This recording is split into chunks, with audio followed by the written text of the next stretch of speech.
This seemingly idyllic property is just a few kilometres from a coal-fired power station near Biloela in central Queensland.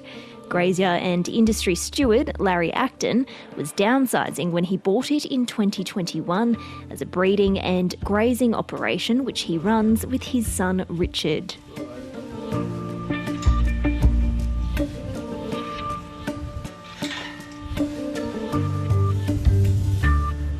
We've run Bradford cattle all my life on different properties around central Queensland, and it was going to be easy to run, and we found out about a month later that the wonderful bore that we thought we had supplying water to the place had contaminated water. The group of chemicals, per- and polyfluoroalkyl substances, known as PFAS, had historically been used in firefighting foam at the Cattleman power station. On the 1st of July, the Australian government banned the manufacture, import and export of 3 PFAS chemicals. Firefighting foam containing PFAS chemicals have been banned in Queensland since 2019 following human and environmental health concerns. Larry Acton's concern lay with his livestock.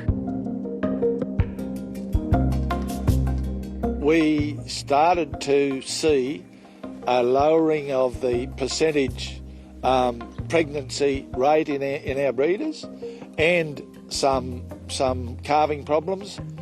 We have no evidence that it was directly linked, but we decided after a lot of family discussion that it was probably not the right thing to go on breeding here. The Actons chose not to go on breeding Braffords and dispersed their herds through the region's major sale yards outside of Rockhampton. When we had to line up at Gracemere and watch every cow and calf go through the sale ring, after 52 years, not having a Bradford cow to go and look at or that, it certainly had an effect. PFAS can build up in animal tissue, becoming an exposure pathway for people. AgForce Queensland General President Shane McCarthy wants more certainty for graziers. For those producers who've got it in their water systems, there needs to be some work done to clean that up on their behalf. We've been working on policies. We've got producers that currently have that PFAS on their properties. So working towards a policy to be able to help those producers work their way through it and get government help as well.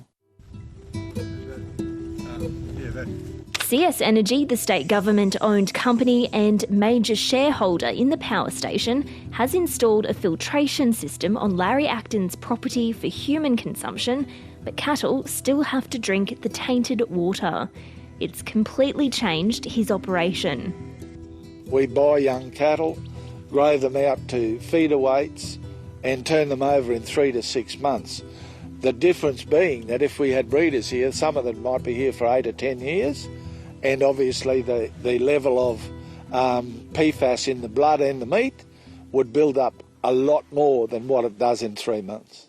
Recently, the Australian drinking water guidelines were updated, lowering the amount of PFAS considered safe for human consumption. For the Biloela region, there are now 42 households expected to be impacted, up from 27 under the old limits. The local mayor says testing is underway on bores which supply town water. A couple of our bores will be over it, so we're still going to be mixing like we are now. And we've just got to be a bit more careful with what bores we use. The testing costs a lot of money, and we've been doing that all the time. And when PFAS first come into the system, we've done it every month. It's cost us about $350,000 so far. Environmental engineer Dennis O'Carroll researches PFAS. PFAS are a broad group of chemicals that have been used for the last, let's say, almost 70 years for a range of products. We used to use them extensively in firefighting foams as an important part to put out fires. We use it for stain resistance in carpets. We used to use it in food packaging. He says contamination is a widespread issue, particularly in urban and industrialised areas. It's commonly found near former firefighting locations or where they practice putting out fires, let's say at many defense bases and fire stations. Absolutely more research is needed because some of the associations aren't well established yet.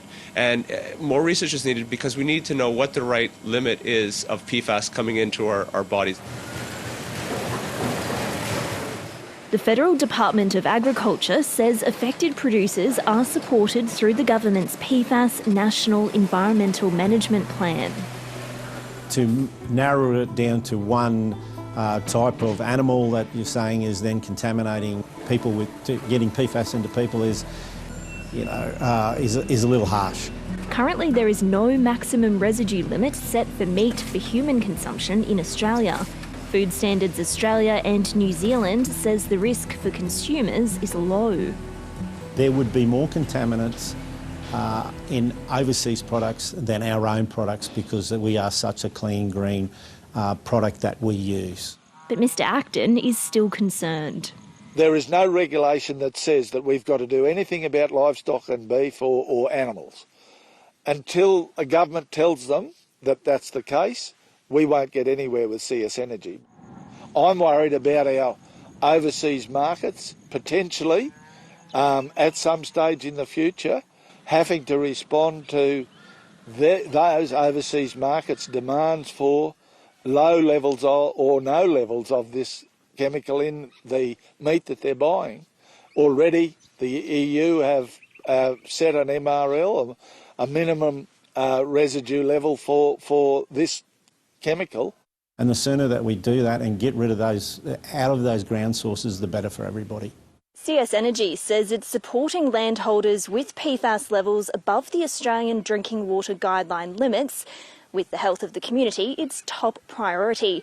To date, the company has supplied potable water, rainwater tanks and bottled water to affected homes, among other measures. Nationally, concern about PFAS is growing. The Senate is investigating the issue and expected to report in November. As Mr Acton looks to his retirement, he wonders what the future will hold. As I get too old to continue doing this, we would obviously have the opportunity to sell the place. And it's worth a lot of money if it didn't have that contaminated water problem. The other option is, of course, that we pass it on to Richard and his family because it's a lovely cattle property. But am I handing it on to him, the poison chalice?